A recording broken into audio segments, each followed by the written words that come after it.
Okay, this is part 2 of our series on the Illuminati. So the actual Illuminati, which was a real organization, began in 1776 Bavaria with the rather eccentric doctor of theology, Adam Weishaupt. Something of a prodigy, he began the organization reading Enlightenment philosophy with the goal of freeing Europe from the rule of religion and superstition. The organization was criticized from the beginning. The secular worldview it championed challenged the authority of the government in Bavaria, whose authority was derived from the Catholic Church. Right, so they're in a theocratic autocracy, and this Illuminati group is saying we should have neither of those things. This is more of a club than anything else. It's a way for educated, smart people to come together and have smart discussions and then spread their authority, their ideas around.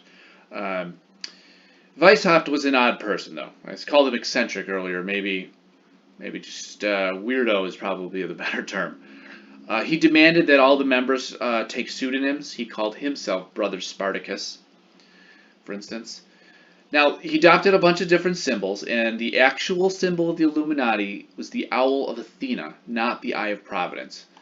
Right, so when Illuminati, you can see the eye. No, it's the owl of Athena was their purposeful symbol. The eye is a symbol of Freemasonry, but the difference is lost on conspiracy theorists who use the two groups as synonyms. It doesn't matter to them. Weishaupt was a Freemason, but he became disillusioned with them.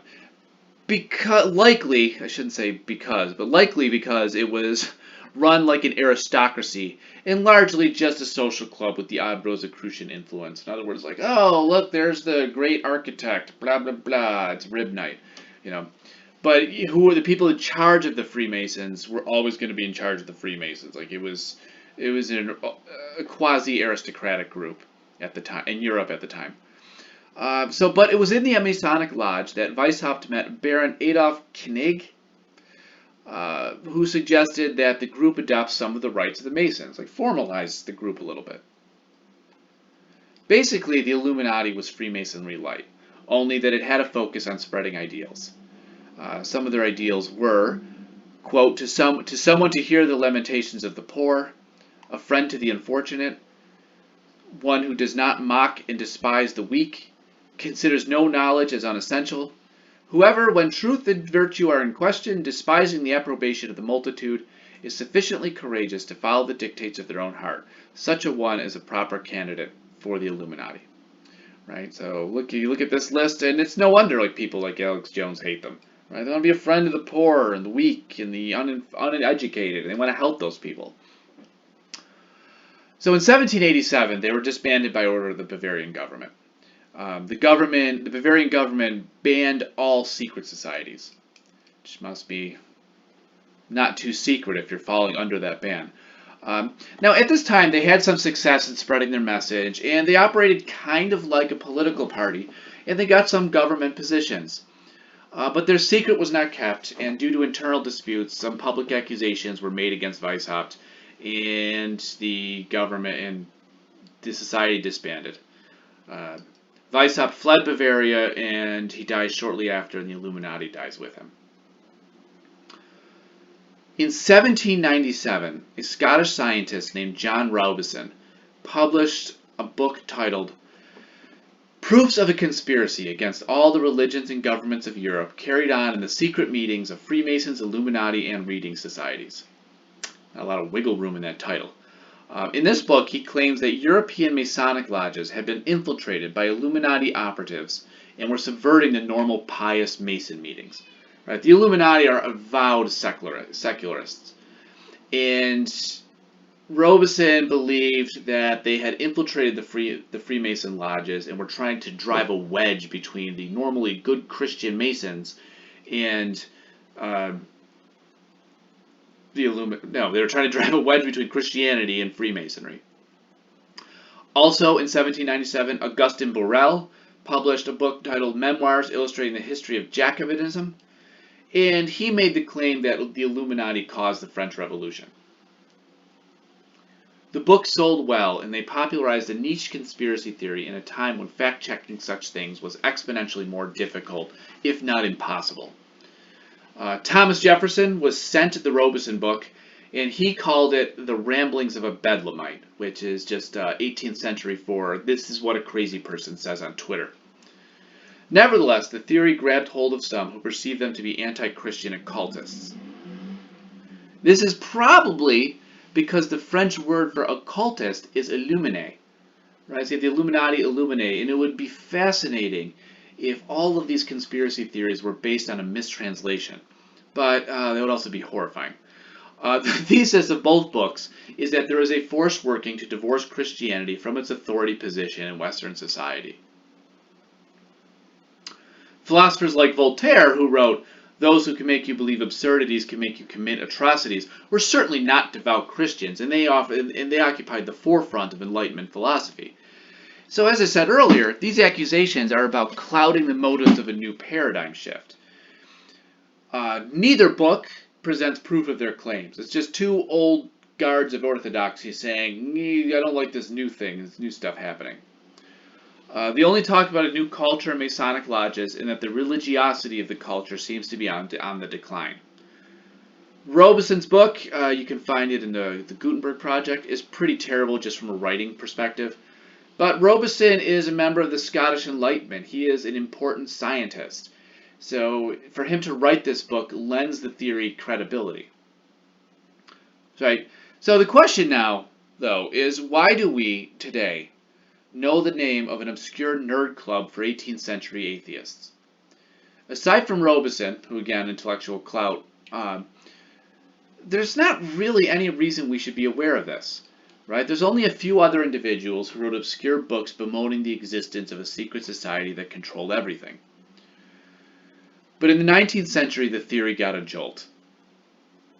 And that's William Morgan and the rise of the American Third Party. This is the case.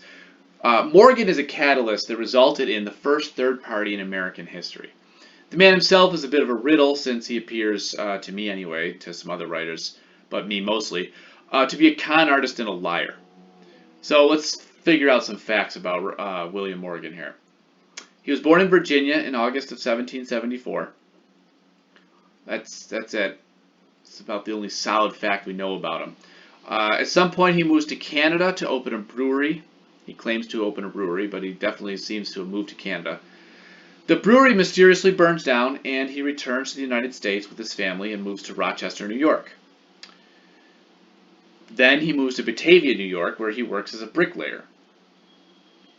And I guess these are established facts, but why he moves from place to place seems to be up in the air. Only that he lived in these locations seems to be a provable fact. So he claims to have been a captain in the army during the War of 1812. And this claim cannot be substantiated. I mean, the records from the War of 1812 are going to be difficult. But there are some, and there's no William Morgan that appears that lines up with his story. He claimed to have been a master Freemason when in Canada, but they can't prove that. And the Freemasons kept records, and there's no record of that. In Batavia, he attempted to join the Masonic lodges there, but they denied him membership. That's like, no. So according to the rules of Freemasonry in the 19th century, if you were a brewer, a gambler, or someone with a criminal record, the Freemasons weren't going to take you. They were going to reject you for membership. And Morgan was at least two of these things. He was definitely, well, according to him, he was a brewer, and he was definitely somebody who enjoyed the odd bit of gambling. So they turned him down. The Freemasons in Batavia, they doubted his claims to membership in Canada. Like, no, you were never a Master Mason. I mean, Master Mason's pretty high up in the chain. He would definitely have proof of this, and they said, nah, probably not. So angered by his rejection, he announces that he's going to publish a book on the Freemasons with the local newspaper as publisher. In 1826, Morgan is arrested for the non-payment of a debt and the theft of a shirt. Now, the newspaper publisher pays his debt, and Morgan is rearrested for non-payment of a different tavern debt. So he's got a little bit of a drinking problem, apparently. Morgan is released and then disappears. He vanishes. The rumor is that the Masons kidnapped and then murdered him. for willing to reveal their secrets. Now, Morgan's book is eventually published, and due to his disappearance, it becomes a bestseller. At the same time, coincidentally, a populist movement is brewing in the United States, and it raged against the perceived infiltration of the government by, quote, elites, unquote. In this case, the Freemasons. And it's a good thing nothing like that ever happened again. In 1828, the Anti-Masonic Party is created with the thought that they could rout out this infestation. Part of the reason is that those who were arrested for Morgan's disappearance were released on legal grounds, and the perception was that the Masons were securing their release. Or they were being released on the legal technical ground of there's no body, you can't prove this guy was murdered, so therefore, we can't hold you on a crime you can't prove it was committed. But the Anti-Masonic Party latched onto the Morgan case and began using that to argue that, hey, we need to rout out this infestation. The party was successfully locally, but little influence outside of New York State and outside of the Western New York region. In 1828, the presidential election, the biggest opposition to the candidate Andrew Jackson was from the Anti-Masonic Party. I'd say the biggest organized opposition. So, to repeat, a populist movement arose against Andrew Jackson, who was an insane person who killed 13 people in duels and invaded New Orleans and then won the Battle of 1812, the Battle of New Orleans, for the War of 1812, after the War of 1812 was over, and this populist movement was against Andrew Jackson.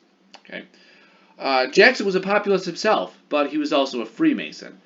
And people feared a Jackson presidency because of his ill temperament and predilection for, engaging in a gunfight against people he disagreed with. But the anti-Masonic movement latched onto this Freemason thing. The party held the first presidential nominating convention in the United States history for the 1832 election. Their candidate won the Vermont's electoral votes. But by 1840, the party was dead. The membership joined the Whigs, and that was it. They had some influence. President Millard Fillmore began his career as an anti-Masonic assemblyman in 1828.